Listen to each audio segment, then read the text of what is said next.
Oke, selamat malam. Assalamualaikum warahmatullahi wabarakatuh. Anda bersama saya di kanal Kong. Melihat hidup dari sisi yang berbeda. Ya, itulah tagline dari kanal Kong supaya setiap hari kita free refresh dengan pemikiran-pemikiran baru. Dan malam hari ini saya mengundang seorang dosen dari Universitas Muhammadiyah Jember. Beliau adalah Ibu Anita Fatimatul Aili. Nulisnya terbalik, Ibu. Oh iya, iya. Ini saking groginya berada di kanal Kong ini, Pak. Iya, iya. Oke. Beliau dari Fakultas Keguruan Ilmu Pendidikan, Prodi Bahasa Inggris. Dan seperti yang saya sudah sampaikan, bicara nanti tentang self-regulated learning. Oke lah, Ya, saya di sini learning sebetulnya dan reading.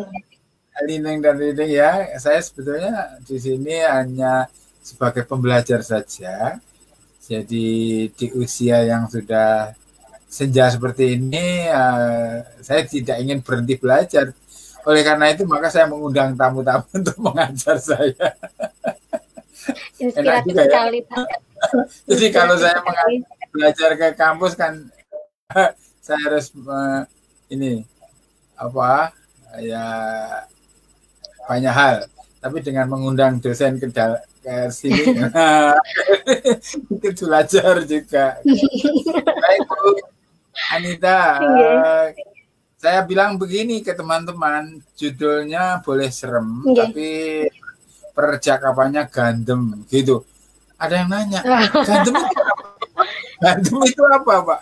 Gandem itu ya menyenangkan, nikmat, memuaskan gitulah. Jadi nanti kalau ada istilah yang serem nanti nggak usah takut deh. Ini ada Bu.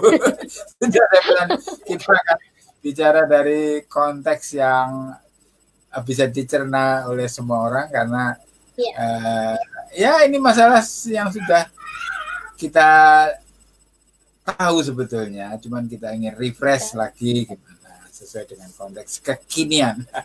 Silakan Bu Anita, monggo menyapa audiens kita. Baik, terima kasih banyak atas waktunya. Saya awali, Assalamualaikum warahmatullahi wabarakatuh. Waalaikumsalam. Tadi sudah diberi sedikit perkenalan oleh Kong Iman. Nama saya Anita Fatimatul Aili. Mohon maaf ada sedikit mistyping. Nah, ini gara-gara sedikit grogi gitu ya. Padahal tadi sudah dibilang, dari kemarin udah bilang santai aja. Oke, santai. Tapi ternyata tidak santai nih, Pak. Iya. Ya, biasanya saya itu dipanggil Anita saja sih, Bapak. Saya di Prodi Pendidikan Bahasa Inggris Universitas Muhammadiyah Jember, mengajar itu sudah sejak 2009 sebenarnya. Saya awali dengan mengajar di sebuah SMP, kemudian berlanjut di universitas sampai akhirnya selama kurang lebih 4-5 tahun saya mengajar di 2 tempat tersebut, universitas dan sekolah di SMP. Namun pada akhirnya hidup kan pilihan ya Pak, tidak bisa dua-duanya jalan gitu. Akhirnya fokus ke Prodi Pendidikan Bahasa Inggris di Universitas Muhammadiyah Jember. Ya, tapi itu ya, pengalaman yang baik Bu. Pengalaman yang betul. Baik. Artinya sebelum dosen mengajar di kampus, pengalaman mengajar di sekolah itu luar biasa Bu. Akan beda sekali kalau akan beda sekali nanti. Iya. Sangat beda. Treatment yang harus diberikan pun berbeda. Nah, itu dia. Cara menghadapinya pun berbeda. Tapi itu memang benar sekali tadi pengalaman yang sangat berharga sekali bagi saya. Bisa membantu beberapa sekolah mengajar di SMP. Oh, pernah juga di Madrasah Aliyah. Jadi di tahun 2012 insya Allah kalau nggak salah waktu itu saya diminta untuk membantu mengajar di salah satu pesantren gitu. Padahal waktu itu udah nggak mau ngajar gitu. Sibuk gitu ya Pak ya. Iya. Nggak mau ngajar gitu, tapi akhirnya ya karena udah permintaan dan membantu karena memang sekolah tersebut waktu itu masih sekolah rintisan. Jadi ya sudah itu tadi akhirnya fokus kepada satu tempat saja. Gitu. Oke. Ya, kembali ke self regulation. Seperti yang tadi Kang Iman sampaikan ya, self-regulated reading di tagline-nya atau di di flyer-nya itu kan memang disampaikan self-regulated reading in reading digital text. Memang topik tersebut saat ini merupakan concern saya dan saya sangat tertarik sekali terhadap topik-topik tersebut. Kenapa? Karena memang saat ini yang pertama masalah membaca itu masih menjadi isu nasional di negara kita. Tidak hanya di beberapa tempat begitu ya Bapak, artinya secara nasional di Indonesia kalau kita mau compare dengan kalau mau kita bandingkan dengan negara-negara lain gitu, berdasarkan hasil PISA 2018 kita juga masih tergolong rendah pada membaca. Namun membaca di sini adalah bukan membaca bisa membaca sebuah tulisan secara aksara begitu, tapi lebih kepada bagaimana membaca dengan menggunakan high order thinking-nya. Nah, berawal dari situ, dari fenomena tersebutlah, maka saya akhirnya mencoba untuk membaca beberapa literatur dan sampailah saya kepada yang namanya self-regulated reading, Pak. Nah, apa sih sebenarnya self-regulated reading itu? Nah ini saya di sini sebenarnya ingin cerita aja sih ya Bapak ya, cerita kepada Kang Iman nih, pengen cerita aja kepada Kang Iman terhadap apa yang sudah saya baca dari beberapa literatur tersebut gitu. Jadi self-regulated reading itu berasal dari atau turunan dari yang namanya self-regulated learning. Nah kalau dalam bahasa Indonesia sebenarnya fokusnya itu adalah pada self-regulate atau self-regulation. Itu kata kuncinya pada topik ini sebenarnya. Nah, apa sih self-regulation? Kalau diterjemahkan self-regulate itu artinya? Ya, kalau diterjemahkan, ya, betul. Ya, betul sekali Kang Iman. Jadi, kalau kita terjemahkan ke dalam bahasa Indonesia, self-regulation itu artinya adalah bagaimana pengaturan diri sendiri. Artinya memonitor diri sendiri, mengatur atau mengkontrol diri sendiri gitu. Adalah di dalam apa? Di dalam sebuah pembelajaran gitu. Ya. Jadi kira-kira begitu. Nah, cerita sedikit tentang sebelum saya masuk kepada self-regulated reading, saya ingin menceritakan sedikit apa sih konsep dari self-regulated learning itu sendiri. Nah, self-regulated learning atau yang dikatakan tadi kita pakai bahasa pengendalian diri, katakanlah begitu, atau pengaturan diri begitu, pengaturan diri atau pengendalian diri dalam proses pembelajaran merupakan salah satu kerangka konsep ya yang fokus kepada bagaimana kita mengerti atau memahami aspek pembelajaran dari aspek kognitif, metakognitif, motivasi dan juga perilaku. Nah, itulah mengapa self-regulated learning atau self-regulation itu sudah berkontribusi sangat besar pada dunia pendidikan, terutama pada psikologi pendidikan. Nah, salah satu pakar dari yang juga merupakan salah satu pencetus dari konsep self-regulated learning itu adalah Zimmerman. Beliau mengatakan bahwa pada dasarnya setiap individu atau siswa, dalam konteks ini adalah siswa karena konteks kita adalah pembelajaran, siswa itu pada dasarnya memang memiliki background yang berbeda-beda. Nah, background di sini kita bisa artikan background pemahaman, background kemampuan, dan juga pastinya sangat erat kaitannya dengan background keluarga dan lingkungan, karena itu sangat erat kaitannya dengan bagaimana siswa memahami sebuah pembelajaran begitu. Karena itu kan merupakan salah satu fasilitas gitu ya. Jadi bagaimana orang tua membersamai dan juga lingkungannya itu mempengaruhi cara belajar dia. Nah, itu setiap individu diyakini memang mempunyai background yang berbeda-beda dan juga mempunyai cara belajar yang berbeda-beda juga. Nah, mungkin sering kita lihat di kelas-kelas begitu ya. Terkadang di dalam satu kelas itu kan kemampuan siswa atau karakter siswa itu sangat berbeda-beda. Ada siswa-siswa yang sangat termotivasi tinggi dalam sebuah proses pembelajaran. Biasanya kalau dulu itu kan biasanya siswa yang punya motivasi tinggi itu biasanya duduk paling depan. Kan begitu ya, Kong ya. Biasanya kan gitu. Ya. Duduk itu yang paling depan. Saya suka duduk di depan, Bu. Terus kalau yang iya. Betul. Enggak, kalau bertanya kan di apa yang duluan. Enggak, kalau bertanya kan langsung tahu gurunya itu. Ya. Nah, itu termasuk siswa-siswa yang mempunyai motivasi yang tinggi, Pak, dalam belajar. Kalau dulu ukuran kita kan begitu ya, pada pembelajaran terdahulu gitu.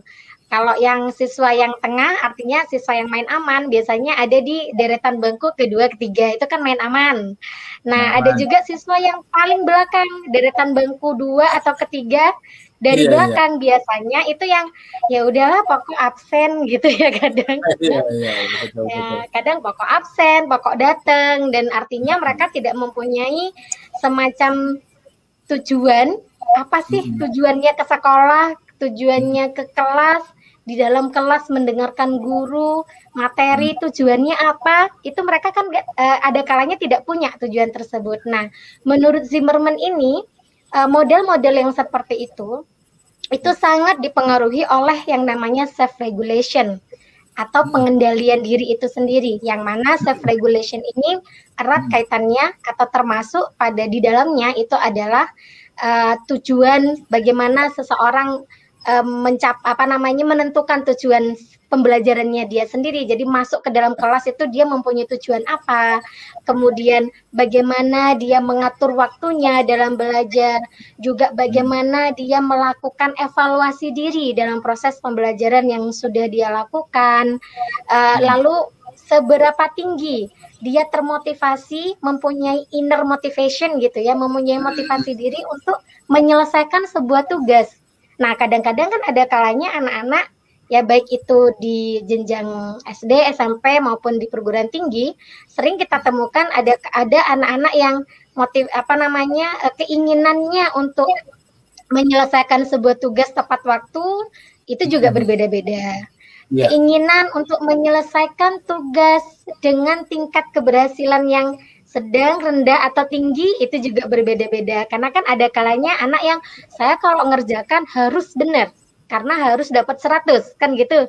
Ada kalanya ada anak yang merasa, pokok ngerjakan aja, dikumpulkan, yang penting tugas, kewajiban udah terselesaikan. Nah, berkaitan dengan itu, jadi pengendalian dirinya adalah berkaitan dengan bagaimana aspek-aspek yang tadi dikendalikan oleh si pembelajar ini tadi. Nah, itulah mengapa self-regulated learning atau pembelajar yang mempunyai pengendalian diri bisa diartikan dengan sejauh mana seorang pembelajar itu secara metakognitif, secara motivasi, dan secara perilaku mampu menjadikan dirinya sebagai peserta yang aktif dalam proses pembelajarannya. Nah, kita bisa menggarisbawahi 3 kata kunci utama di dalam mendefinisikan self-regulated learning ini, Pak. Yang pertama kan tadi metakognitif, artinya adalah bahwa anak-anak atau siswa yang mempunyai pengendalian diri yang baik atau mempunyai pengendalian diri yang tinggi, mereka mampu memplanning atau mampu merencanakan.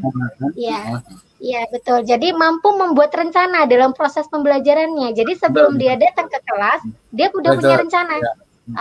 Pada mata kuliah ini, dengan topik ini, rencana saya akan memahami apa. Nah, kira-kira begitu. Dan dia juga mampu melakukan self-monitor. Jadi dia memonitor diri sendiri. Dalam proses pembelajaran ini, aku udah berhasil nggak? Pada topik ini udah berhasil nggak? Kalau enggak, berarti kan harus belajar lagi. Kalau sudah, berarti dia pindah ke tingkat yang lebih tinggi lagi atau pindah ke topik yang lain yang masih berhubungan dengan topik yang sebelumnya, kira-kira begitu. Dan dia juga berhasil atau mampu melakukan evaluasi diri terhadap proses pembelajarannya itu tadi.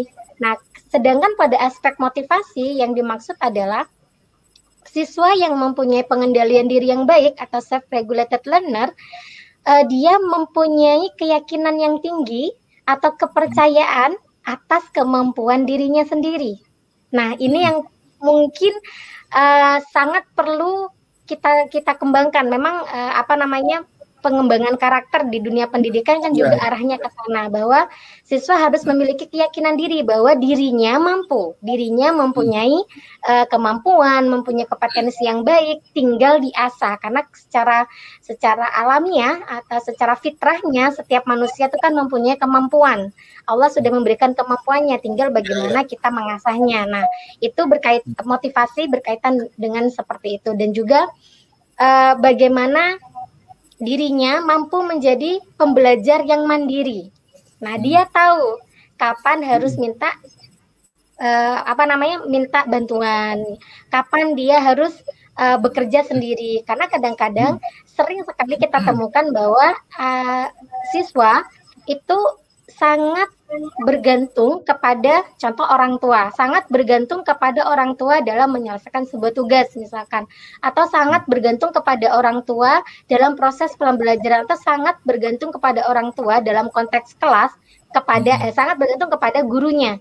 Jadi apa-apa harus guru dulu yang memberikan inisiatif, memberikan instruksi begitu. Jadi dianya itu tidak mempunyai kemandirian dalam proses pembelajarannya. Padahal kalau kita mau menarik konsep ini pada dunia pendidikan yang saat ini, yaitu pada pembelajaran abad 21, salah satu karakter yang harus dimiliki oleh siswa itu adalah menjadi autonomous learner atau menjadi pembelajar yang mandiri. Nah, ini nanti erat kaitannya dengan reading digital text itu tadi, Bapak. Karena kalau kita membaca secara online begini, itu kan lebih banyak kemandirian kita yang dibutuhkan dalam membaca, memilih, dan sebagainya. Itu kemandirian kita. Nah, kalau anak sudah mempunyai pengendalian diri yang baik, maka dia akan bisa menjadi siswa yang mandiri dalam proses pembelajarannya. Nah, sekarang secara perilaku, gimana? Iya, saya menjelaskan sebentar. Jadi tiba-tiba saya nyambung dengan masalah-masalah dengan masalah counseling di sekolah, ya Bu ya. Betul. Saya mendengar apa yang Ibu uraikan tadi, saya sangat tiba-tiba angan-angan saya nyambung pada kondisi konseling di sekolah yang dulu, mungkin sekarang sudah banyak berubah ya. Dulu ada semacam stereotip gitu di kalangan banyak orang, ya anak-anak juga, bahwa kayaknya konseling itu menangani anak yang bermasalah, sehingga anak yang dipanggil ke ruang BP itu ada semacam stigma gitu. Padahal nggak seperti itu kan, ya. Tetapi tidak seperti itu, tetapi pahaman itu bisa terjadi karena memang pendekatan dari konseling itu masih belum ideal, ya toh. Artinya masih hanya menangani anak-anak yang bermasalah, nakal, belum bayar SPP, seperti itu. Jadi, sehingga andaikan itu masalah-masalah yang berkaitan dengan ini itu menjadi concern dari para pengelola aktivitas itu ya, dengan pendekatan yang lebih inovatif ya, dengan diskusi dengan guru-guru yang di luar itu. Kan memang di sekolah ada tim guru BP yang 3-4 orang. Kalau mereka bisa keluar dari lingkaran kecil itu, kemudian membentuk lingkaran besar lagi, sehingga stigma bahwa konseling itu hanya menjadi wadah dari menjadi semacam tanda petik poliklinik dari anak-anak yang bermasalah, itu maka tidak. Jadi ya anak-anak yang punya motivasi tinggi itu sebetulnya juga perlu menjadi semacam klien dari konseling juga kan? Karena betul sekali. Mereka harus bisa mengembangkan itu. Nah, sekarang silakan melanjut. Tiba-tiba saya Iya, tidak apa-apa, karena kan memang self-regulated learning itu sendiri itu, kalau menurut saya setelah saya baca dari beberapa literatur yang saya baca, itu merupakan konsep dasar pada ya konsep dasar yang memang harus dipahami oleh semua kalangan, terutama pada guru, karena bagaimanapun mohon maaf di Indonesia terutama pendidikan seorang anak itu kan sangat dibebankan kepada seorang guru, Pak. Itu tidak bisa kita pungkiri gitu. Memang tapi saya tidak bilang semuanya, hanya beberapa gitu ya. Ketika orang tuanya merupakan orang tua yang sudah mempunyai pemahaman yang lebih baik tentang bagaimana tugas dan tanggung jawab mereka sebagai seorang sebagai seorang orang tua yang memang harus tetap mendampingi anak-anak dalam proses pembelajaran. Nah, itu kan juga tidak semua masyarakat kita mempunyai pemahaman yang sama seperti itu. Nah, jadi kalau misalkan saya tiba-tiba memang sangat mempunyai angan-angan tuh kalau semuanya bisa mempunyai konsep ini ditanamkan dan diterapkan di beberapa bidang, karena tidak hanya dalam bidang bahasa Inggris, semua bidang begitu, maka semuanya semua akan jalan teratur dan juga dapat mencapai target-target yang diinginkan, kira-kira begitu. Dan saya kembali tadi kepada aspek ketiga, yaitu perilaku ya Bapak.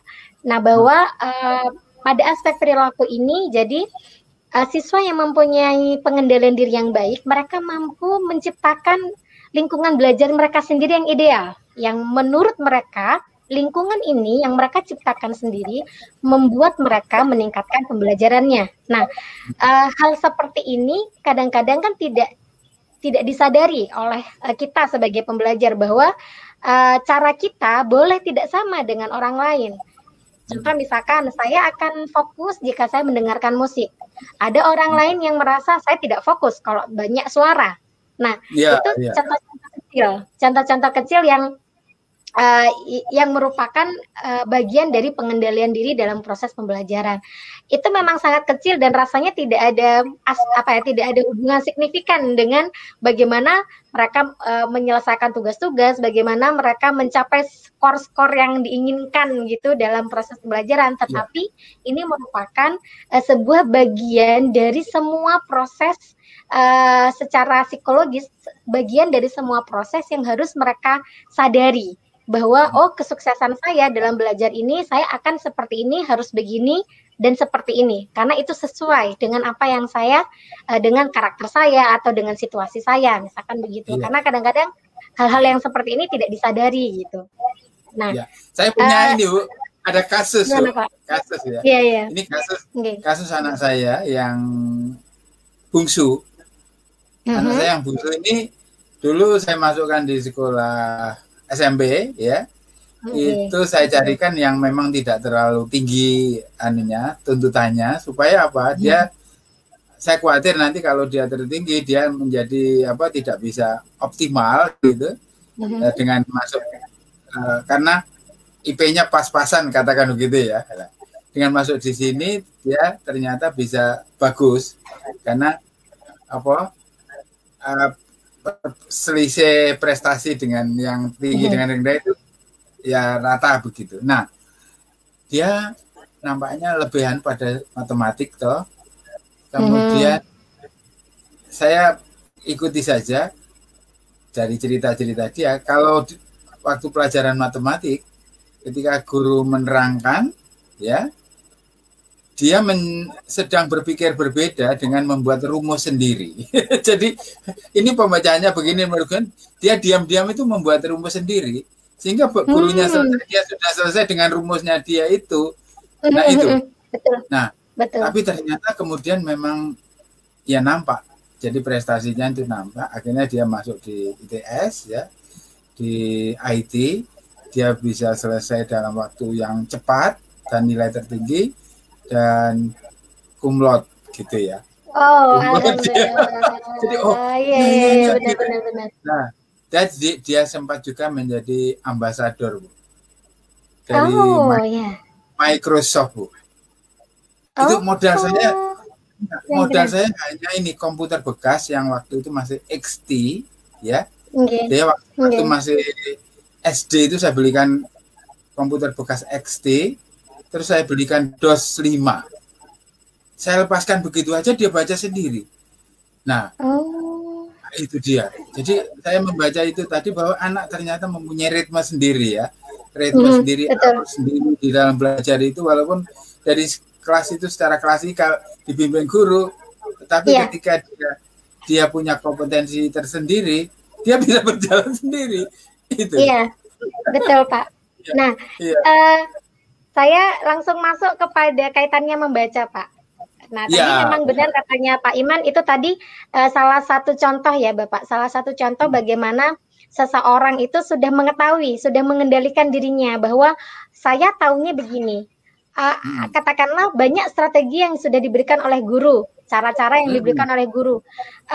Guru memberikan cara A, B, C, dan D misalkan. Tapi ternyata dari semua cara-cara tersebut, contoh, yang A ini yang menurut saya sesuai dengan apa yang saya inginkan, atau karena dia mempunyai memang mempunyai kemampuan yang lebih dan juga mempunyai keinginan yang lebih untuk gimana sih tertantang caranya untuk menyelesaikan sebuah masalah ini, maka dia akhirnya mencoba untuk membuat formulasi baru dari semua cara yang sudah dilakukan. Nah, kira-kira seperti itu Pak. Sendiri jalannya. Nah, betul. Meskipun itu tidak jauh berbeda, artinya tidak keluar konteks gitu, nggih? Tidak keluar konteks dari apa yang sudah guru berikan gitu. Nah, dan memang benar Pak Iman. Jadi di kelas bukan berarti guru nanti tidak mempunyai peran. Karena anak-anak sudah bisa mengendalikan diri sendiri, tidak. Guru tetap berperan. Dari penelitian yang saya baca juga bahwa self regulation itu secara alamiah itu kan sudah ada dalam diri kita. Kita sudah mampu mengendalikan diri kita sendiri. Namun semua ini tidak akan bisa dilakukan jika tanpa adanya panduan atau bimbingan dari guru. Jadi guru mempunyai peranan penting kepada para siswa ini, bagaimana caranya siswa itu dapat meningkatkan atau dapat memanfaatkan atau mengendalikan diri mereka sendiri. Dan itu harus diajarkan Pak, karena memang meskipun secara alamiah ada, tapi tidak akan muncul jika tidak diajarkan. Jadi memang itu harus diajarkan. Nah, saya baca penelitian tapi ini bukan penelitian di Indonesia, saya juga belum baca secara menyeluruh kalau yang di Indonesia, cuman ada penelitian di luar negeri itu mengatakan bahwa ketika dia meneliti apakah guru itu sudah mempunyai wawasan yang cukup atau kesadaran tentang kesadaran tentang penggunaan self regulation di dalam pembelajaran, ternyata hasilnya adalah tidak semua guru memahami dalam artian bagaimana cara mengajarkannya.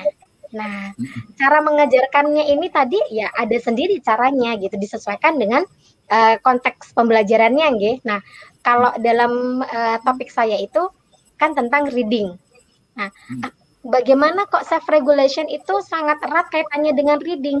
Karena dari penelitian terdahulu juga disebutkan bahwa pada reading process self regulation itu mempunyai mempunyai role yang sangat penting atau mempunyai peranan yang sangat penting dalam suksesnya seseorang membaca. Kenapa? Karena di dalam membaca itu terjadi proses beberapa strategi yang dibutuhkan. Strategi ini itu mencakup kognitif dan metakognitif. Jika kognitif dan metakognitif ini berjalan seiring, yang mana metakognitif dan kognitif itu juga termasuk dari konsep self regulation itu tadi, maka seorang pembaca ini akan menjadi atau akan memahami bacaan tersebut dengan lebih baik. Ilustrasinya begini Pak, jika seorang pembaca dari awal membaca dia mempunyai niatan yang tinggi bahwa saya akan membaca teks ini dan saya harus memahaminya, dia sudah mempunyai kontrol terhadap dirinya sendiri bahwa saya harus bisa memahami teks ini. Nah, ketika dia membaca, dia akan melakukan menggunakan strategi-strategi yang sudah dia miliki untuk menyelesaikan bacaannya dan mencapai pemahaman pada titik tertentu. Artinya, pemahaman pada level inilah yang saya harus pahami. Karena mungkin biasanya kalau di kelas itu ada soal-soal gitu ya. Saya harus bisa menjawab soal-soal ini. Nah, ketika dia menggunakan sebuah strategi-strategi tertentu secara sadar untuk menyelesaikan beberapa pertanyaan-pertanyaan reading tersebut, maka dia secara sadar juga akan melakukan self evaluasi, melakukan evaluasi diri terhadap bacaannya. saya tadi udah bener belum bacanya? Bacaan saya sudah sesuai tidak dengan apa yang ditanyakan dari teks di bawahnya, misalkan begitu. Nah, tetapi ketika dia tidak mempunyai niatan yang khusus atau tidak mengontrol dirinya bagaimana dia akan membaca dan strategi apa yang harus dia lakukan untuk menganalisa dulu problem-problem apa yang harus dia capai dalam membaca tersebut, maka ketika si pembaca ini merasa udah susah bacanya, ya udah deh nggak usah dibaca. Nah, dia tidak akan mencoba untuk membaca kembali. Ya, dia akan stop aja di sana. Tidak berusaha untuk memakai strategi-strategi yang lain yang sudah dia ketahui, misalkan, atau mencoba untuk bertanya kepada orang lain. Jadi dia harus udah putus asa aja, ya udah ini nggak bisa dibaca, udah selesai, atau asal aja gitu misalkan. Nah, jadi itulah mengapa self regulation itu sangat mempunyai peranan yang penting dalam proses membaca. Kira-kira begitu, Pak. Oke. Saya pernah dengar satu istilah yang kayaknya ada hubungannya dengan apa yang diuraikan tadi. Itu namanya skemata, Bu. Skemata. Nah, di mana konteksnya ini, Bu? Kalau dikaitkan dengan hal yang itu, Bu? Apa ini? Gimana, Pak? Ya, tadi saya dengar istilah skemata, ya. Kira-kira kalau dikaitkan dengan apa tadi yang Ibu uraikan tadi, itu apakah itu bisa disebut bagian dari itu juga gitu? Oh, bisa jadi begini, Pak. Kalau dia kan tadi kita bilang kita tadi mengatakan bahwa self regulated reading atau ketika seseorang sudah mengendalikan diri dalam bacaannya, bahwa strategi membaca itu kan membutuhkan strategi baik itu kognitif dan metakognitif. Kalau scanning kan tadi namanya scanning itu tadi. Kalau dia melakukan strategi-strategi tertentu untuk menyelesaikan bacaannya, maka dia menggunakan kemampuan kognitifnya untuk menyelesaikan bacaan tersebut, dan itu sangat bagus gitu. Yang termasuk dengan itu kan termasuk strategi, Pak. Artinya dia tahu bahwa strategi ini yang dibutuhkan saat menyelesaikan masalah ini. Oh, kalau masalahnya yang lain, berarti strategi yang lain yang harus dilakukan. Kira-kira begitu. Jadi dia mampu memilih dan mengoperasikan strategi-strategi tertentu di dalam membaca untuk menyelesaikan sebuah pertanyaannya gitu di dalam bacaan tersebut gitu. Iya. Yang saya maksud kalau scanning kemudian skimming, ya itu saya kira itu teknik itu ya. Kemudian yang saya maksudkan ini ialah ingatan-ingatan atau pengalaman membaca sebelumnya yang dimiliki anak untuk memahami sesuatu yang baru. Mungkin seperti itu. Kan itu juga sangat membantu anak-anak untuk dalam kecepatan memahami itu. Nah, yang saya amati dari sehari-hari di sini, kan di sini buku saya cukup banyak ya tadi. Iya, mungkin Ibu sekali nanti mahasiswa boleh diajak ke sini. Siap, Bapak. Koleksi saya sekarang kurang lebih ada 7.000-an ya. Itu yang dan saya sedih sekali karena 7.000 itu yang dibaca hanya sekitar berapa ya, bisa dihitung. Kan kasihan mereka, kesepian, merana ya, tidak ada yang menyapa. Jablay. Bukunya jablay itu. Jadi kasihan banget itu. Terutama yang sudah menyumbang buku pada saya itu kan ingin mendapat pahala dari sedekahnya itu ya. Ini kalau masyarakat tidak memanfaatkan, kasihan dong niat baik mereka itu. Nah, jadi siapa lagi yang harus membaca kecuali kalangan-kalangan ini. Nah, itu mereka walaupun di sini juga ada gadget, ada komputer. Karena ketika mereka bangun pagi, siang, yang dilihat kiri kanan buku, ya apa boleh buat, nah kan begitu. Dan nampaknya perkembangannya itu sangat terlihat ya ketika saya lihat ini berapa waktu yang lalu itu kata-kata yang diucapkan itu ya sudah sekarang kok sudah cepat dan banyak baru dan lagi ada yang tidak terdapat dari buku tetapi mereka dapat dari internet, sehingga pertanyaan yang muncul dari internet, loh anak ini tahu ya itu kan sebuah itu jadi itu masih termasuk strategi Bapak. Jadi dia masih termasuk strategi yang dia dapat gunakan. Itu artinya anak tersebut memang sudah mampu menggunakan secara tidak sadar sudah mampu menggunakan background knowledge mereka untuk memahami bacaan yang lainnya. Nah, itu merupakan sebuah strategi yang mereka gunakan ketika membaca. Nah, misalkan ini apa namanya? Ini cerita sedikit dari penelitian saya saat S2 dulu. Jadi saya meneliti tentang sebuah penguasaan kosakata dari membaca, Bapak. Jadi memang secara sudah secara ilmiah itu sudah tidak bisa diragukan lagi bahwa kosakata yang didapat dalam proses membaca itu sangat banyak dan itu sangat mampu membuat seseorang menguasai kosakata dalam jumlah yang banyak dengan cara membaca. Betul, dengan cara membaca. Nah, dalam penelitian saya itu saya fokus kepada narrow reading. Nah, narrow reading itu maksudnya adalah membaca pada topik tertentu sesuai dengan interest dia. Contoh misalkan saya itu suka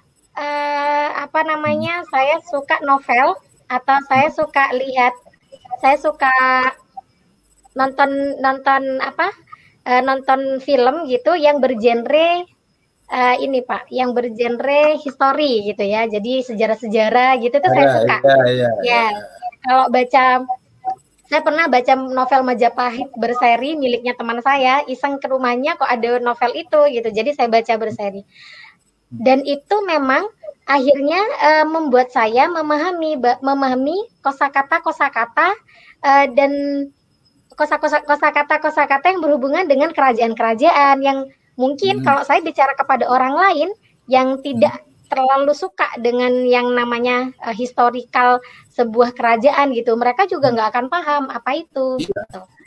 Nah, jadi memang proses itulah mengapa juga membaca mendongeng gitu ya, mendongeng sebelum tidur kepada anak-anak, terutama anak di bawah umur 5 tahun, itu mampu membantu mereka untuk untuk anak-anak tersebut belajar kosakata baru.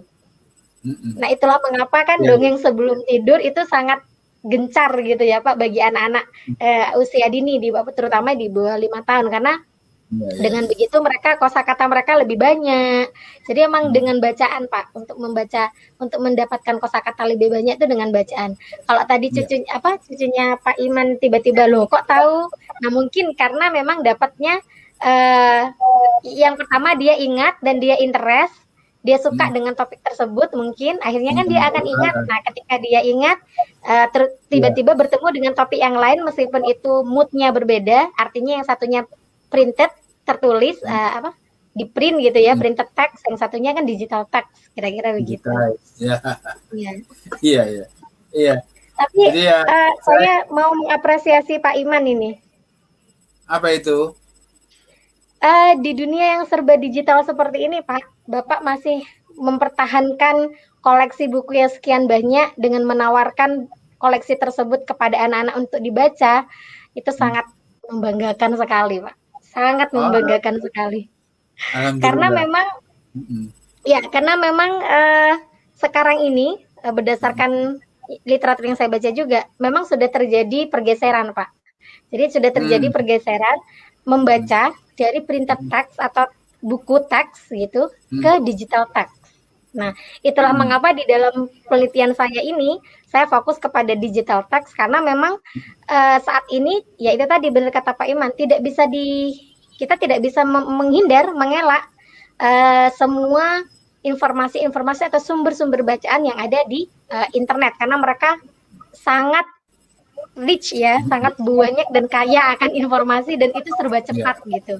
Tetapi memang sekali lagi ketika mengenalkan budaya membaca itu ya masih tetap kita bisa lakukan dengan cara membudayakan mereka membaca secara printed dulu. Meskipun digital itu ada gitu. Jadi printed tetaplah sebagai budaya, Pak. Ya, apalagi budaya saya kita kan rendah. Ya, saya kan generasinya baby boomers. Baby boomers. Ya, masa kecil saya itu kan ini Bu, dalam lingkungan yang seperti Ibu lah, Ibu tahu ya, bagaimana generasi tahun 60-an itu, saya generasi 60-an ya, gitu. Jadi waktu kita tidak mengalami kelimpahan, seperti kemarin kita diskusi dengan ada abundance itu, kelimpahan. Jadi kehadiran koran, majalah itu sesuatu yang luar biasa dan kehadirannya itu dirindukan.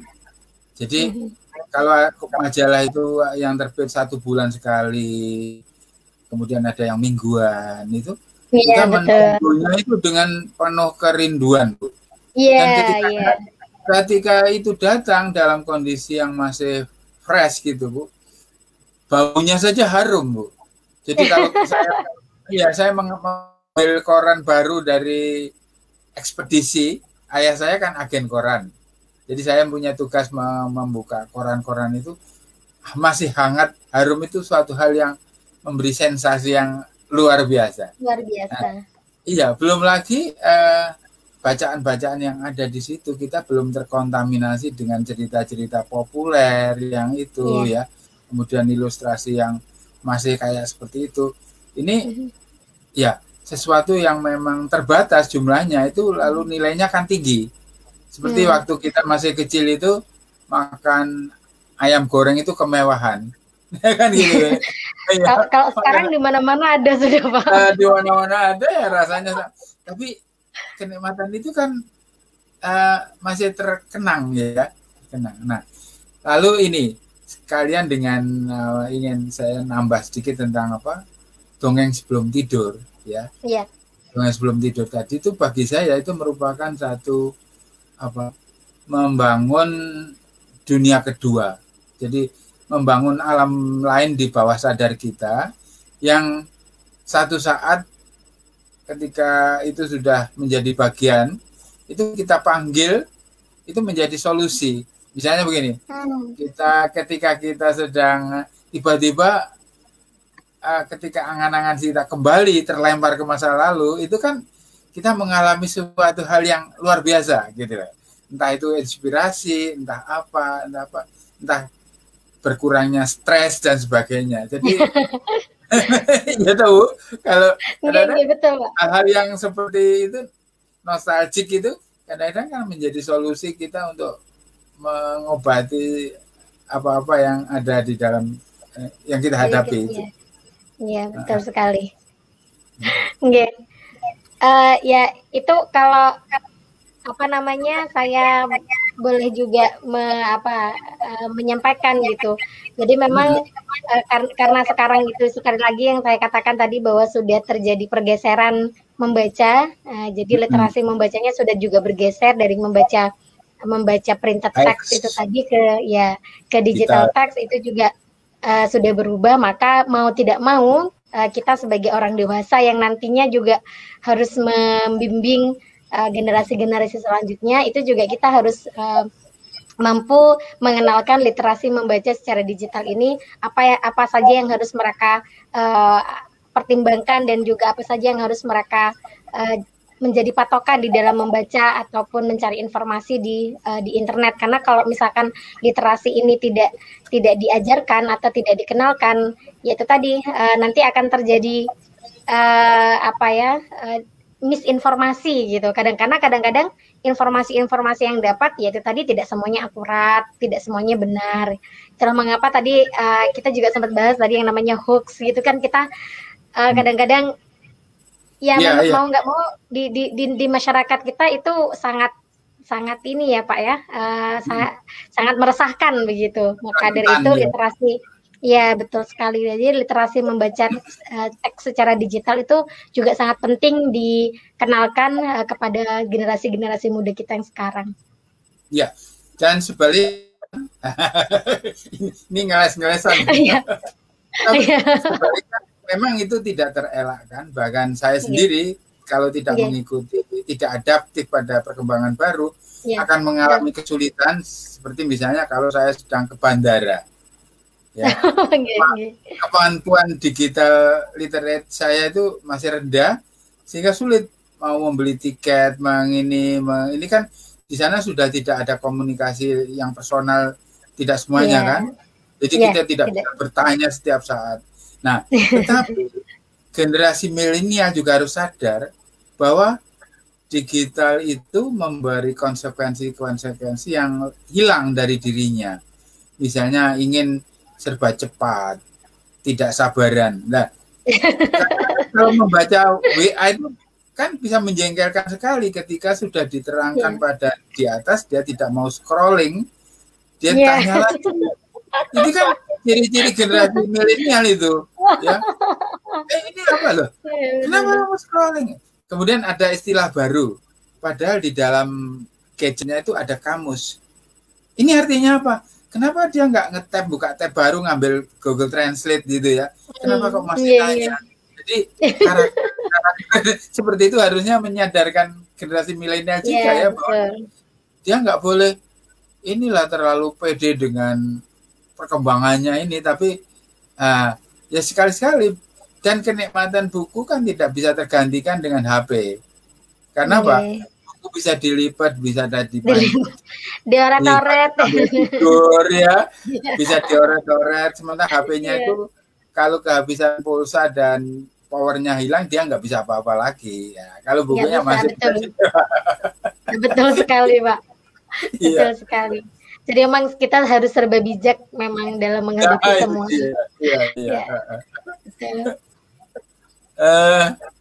Baik Bu, saya pikir kok sayang kalau tema ini dilanjutkan sampai habis, itu sayang sekali karena nanti kita bisa membahasnya pada episode berikutnya menyambung tentang digital gitu. Iya toh? Boleh Pak. Karena ini memang ini dua hal yang berbeda yang kalau mau dibicarakan itu emang banyak gitu ya. Makanya tadi saya overload. Iya, betul. Saya sudah bilang ke teman-teman jangan anggap terlalu serem ya. Ini infotainment aja ini. Betul. Oke Bu, saya harap materi kita diskusi di sini itu kalau bisa dibawa ke kelas untuk didiskusikan, saya tersanjung sekali. Siapa tahu nanti satu saat di kelas ini didiskusikan menjadi dalam mata kuliah apa yang itu kan artinya keberadaan kita dengan program ini bisa memberi manfaat yang siapa tahu juga bisa memberi inspirasi juga. Betul. Terima kasih Bu Anita. Sama-sama Pak Iman. Terima kasih sudah mengundang saya pada channel ini. Jangan khawatir, nanti saya undang lagi dan harus datang. Siap, insya Allah siap. Ya. Terima kasih banyak dan mohon maaf. Iya. Waalaikumsalam warahmatullahi wabarakatuh. Para penonton pencinta Kanal Kong, kita lupa tadi tidak menyediakan kopi untuk saya sendiri. Ya. Ke depan masih ada narasumber yang lain yang salah satu diantaranya adalah Golagong. Ini duta baca Indonesia yang baru. Wah, kemarin Najwa Shihab. Tahun yang lalu Najwa Shihab, tapi kemudian beberapa bulan yang lalu sudah dilantik. Itu Golagong, dan Mas Gong ini sudah 2 kali ke Kampung Baca, Bu. Iya, keren. Jadi Kampung Baca itu sudah pernah dikunjungi 2 presiden, Bu. Yang satu adalah Presiden Golagong. Itu presidennya presidennya Forum Taman Bacaan, namanya dulu presiden, Bu. Terus kemudian diganti kemudian oleh Mas Firman Venayaksa, itu presiden yang kedua yang menggantikan Mas Golagong, dan dua-duanya sudah pernah ke Kampung Baca. Keren kan? Keren. Terima kasih Keren ya. sekali, Pak. Ya. Assalamualaikum warahmatullahi wabarakatuh. Mohon maaf kalau ada saingan yang tidak berkenan. Oke.